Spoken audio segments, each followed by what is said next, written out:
I posted something really positive yesterday because I was feeling really positive about how I think the 100th Monkeys happened.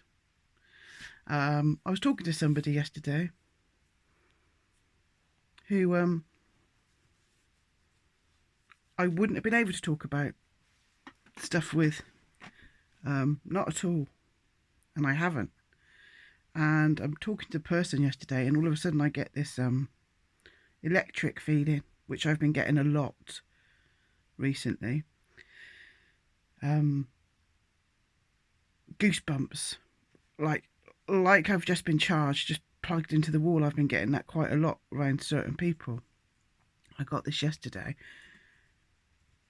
and the 100th monkey thing came into my head. If you don't know what that is, cut a long story short, some bloke called Lyle Watson, some people think he did it, he didn't. He just wrote down what 5 Japanese primatologists found they did a study between 1952 and 1953, where they watched these macaque monkeys on this remote Japanese island, and they were hungry, so they were leaving them food on the sort of just lying around on the beach and that, like sweet potatoes and things.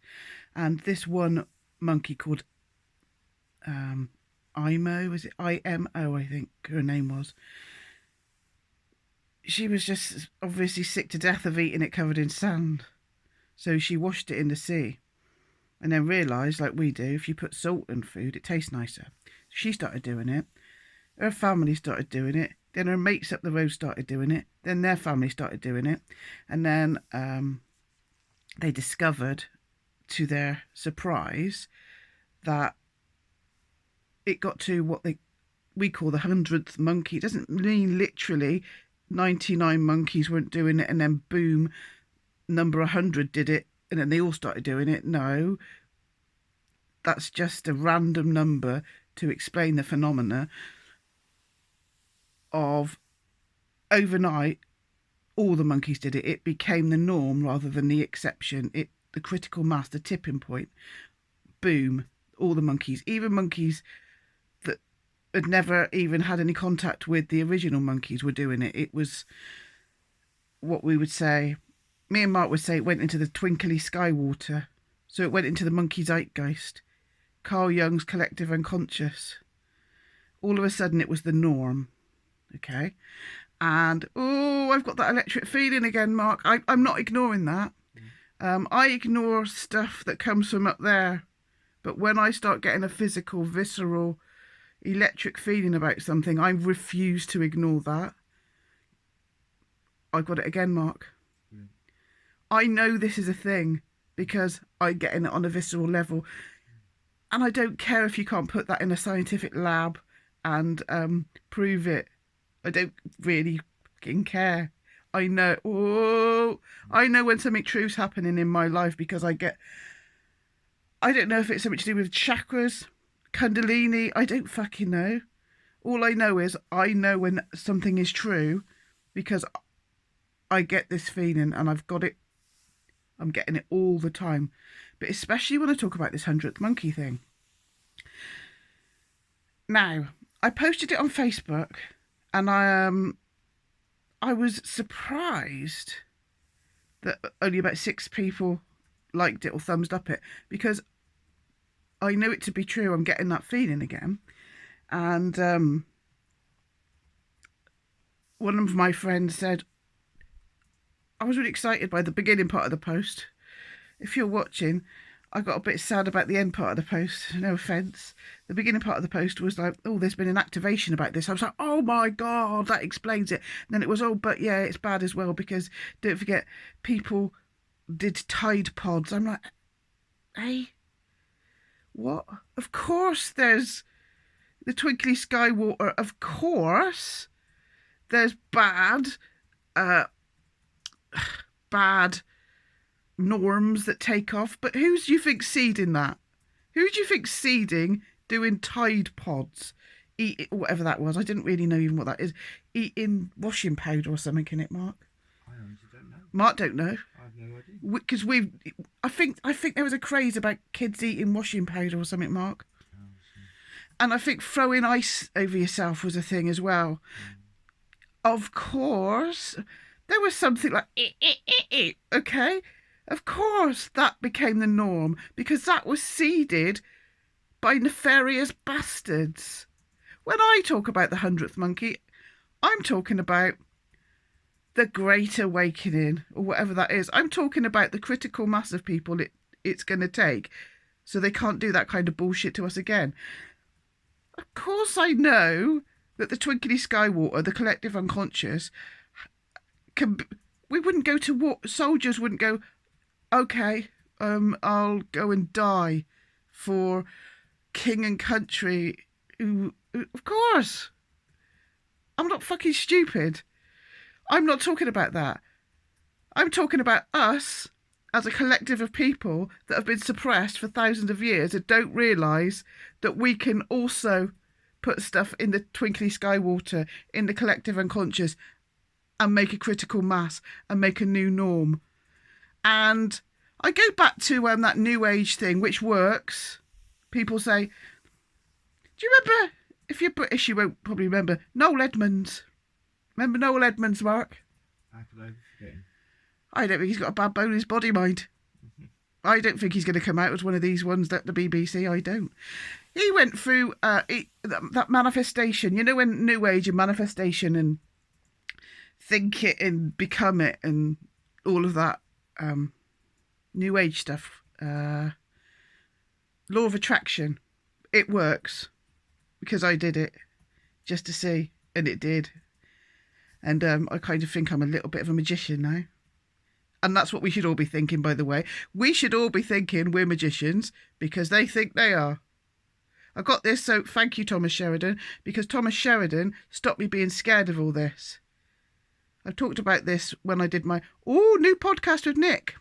I'm a podcaster. Nick, I call myself at home Joe Rogue Mum. Anyway, moving on. Talked about this with Nick.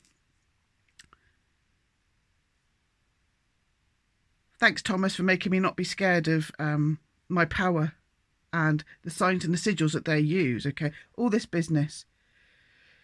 My house is full of evil eyes now. I'm not scared of that because I know what it is. And our intent is a powerful thing, and that's why they want us to believe that we don't have any. But they do. They're always seeding things and putting it in the collective unconscious. The trick is not to sit and wait for the 100th monkey. The trick is, and Thomas would call it chaos magic, I think, is to say the 100th monkey has been activated. Do you understand what I'm saying? You don't have to just believe it's going to happen or believe in the phenomenon. You have to now know that it's happened. So when I'm posting this, yes, I actually do kind of think it's happened, but I have to know it's happened. You have to know it's happened. We have to feel what would it be like viscerally? How would I feel if it had happened? What would I be seeing in the world? You have to put that in.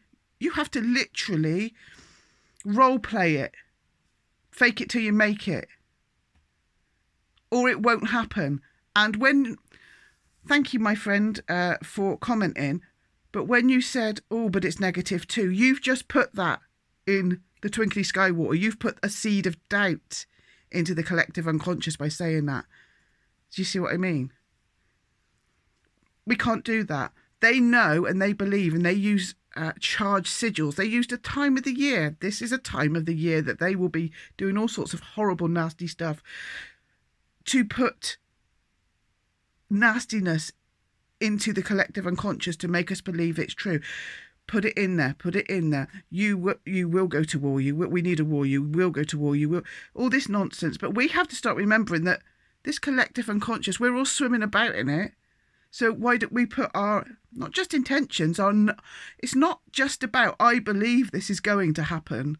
It's about, this has happened. Do you see what I mean? If every single person, I've got nearly 2,000 people on Facebook now, if every single person posted a picture of the 100th monkey being awake, guess what would happen? Do you see what I mean? I wanted it to go viral, because that's what's the point in negativity going viral? That's just making the twinkly sky water not very twinkly. We got to put our twinkles back in. And we're only going to do that by believing in what we want to happen. Not even believing it, knowing it's going to happen, knowing it's happened. So I don't really know what a chaos magician is. I think that's part of being one. Chaotically magician up the reality you want. Meme craft, Thomas Sheridan called it, which was genius. So I would say don't come in with a comment like, oh yeah, but it can be negative too. Sorry, I don't mean any offence. We're friends. But don't come in with that, because that's already not believed it has. And that shit's on the spell. Okay? I'm feeling positive. I'm trusting my electric charge moments. And I've been having some amazing conversations with people that I could never have had I've been censoring myself around for 4 years, and I'm starting to have these conversations. So when I say, or when you see anything positive from somebody like me who wants who wants the world to be different, try not, if you can, to go in with, yeah, but, because that means you don't believe it can happen. Do you know what I mean? It's happened. Brilliant. We're there already.